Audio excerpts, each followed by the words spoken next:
South Shillong MLA Sanbor Shullai convened a meeting today with residents of the Shillong Cantonment Board in Jhalupara to discuss the challenges of drug peddling and illegal immigration in the area. The Cantonment Board Leaseholder Association was urged to ensure police verification for all tenants.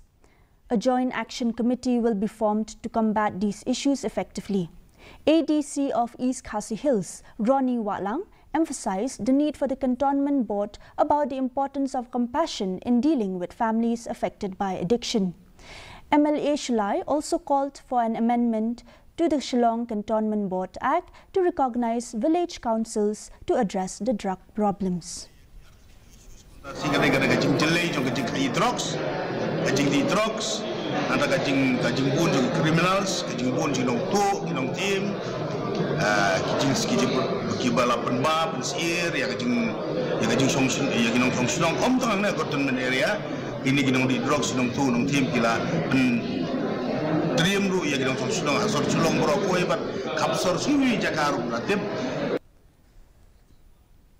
In celebration of Gandhi Jayanti and a